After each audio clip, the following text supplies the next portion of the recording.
Media వాళ్ళందరికీ hi. నాకు మీరంటే కొంచెం అంటే చూసి మీరు అడిగే క్వెషన్స్ అంటే కొంచెం భయం. బట్ మీ అందరిని ఇక్కడ చూడటం ఐ ఫీల్ సో హ్యాపీ.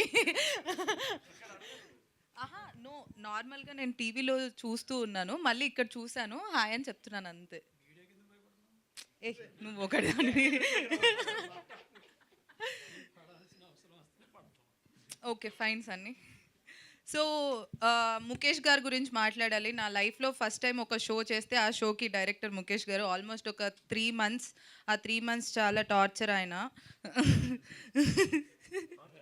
ఆ! అర్థం కాదు. అందరూ ఆయన భరించినందుకు టార్చర్ పాపం ఆయన్ని ఆయన భరించినందుకు థ్యాంక్స్ టార్చర్ అంటున్నారు. ఆయన ఏం చేశారు చెప్పము. ఆయన ఏమడిగినా అది కాదు, జస్ట్ ఇప్పుడు ఒక్క నిమిషం. ఒక విక్రమ్ గారు, ఒక సూర్య గారు తయారయ్యారంటే బాలా గారి వల్ల. ఎందుకంటే డైరెక్టర్ బాలా గారు అలా చేయిస్తారు అందరితోని వర్క్. అలాంటప్పుడే టాలెంట్ బయటికి వస్తారనమాట. సో అలాంటి వ్యక్తి అనమాట అట్లా. ఇప్పుడు నేను అడగలేను ఇదంతా. మధ్యలో నిన్ను అడిగిరా నువ్వు ఎందుకు వచ్చినావు? సావు కొట్టారంటే నువ్వు చెప్పిన దానికి మేము అనిన దానికి అర్థం చేసుకోరు. ఇప్పుడు నువ్వు అన్నదానికి వాళ్ళు అపార్థం చేసుకుంటారు. చిచ్చి భరించారంటే great things takes time.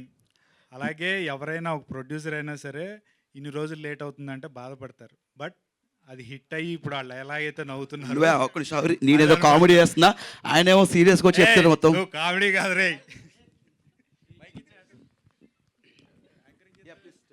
Yeah thank you. So coming to బహిష్కరణ, నాకు అంజలి గారు అంటే చాలా ఇష్టం. సీతమ్మ వాకిట్లో సిరిమల్ల చెట్టు, తర్వాత రీసెంట్గా గీతాంజలి కూడా. అండ్ జర్నీ అయితే పిచ్చి పిచ్చిగా ఇష్టం. మీ డైలాగ్స్, మీ వాయిస్, మీ అంతా ఒక తెలుగు హీరోయిన్గా ఐ జస్ట్ లవ్ యూ అంజలి గారు. అండ్ మీకోసం ఈరోజు నేను చాలా అంటే చాలా లేట్ అయింది నాకు ట్రాఫిక్లో. అయినా కూడా ఎట్లయినా వచ్చి మిమ్మల్ని చూడాలని అనుకున్నాను. సో అందుకే వచ్చాను. And thank you, very good luck. మీ బహిష్కరణ ఇంకా సూపర్ డూపర్ హిట్ అయిపోవాలి అని. అండ్ ఇప్పుడే వెళ్ళి అన్ని ఎపిసోడ్స్ అన్నీ చూస్తాను. And thank you so much Mukesh గారు అండ్ అంజలి గారు.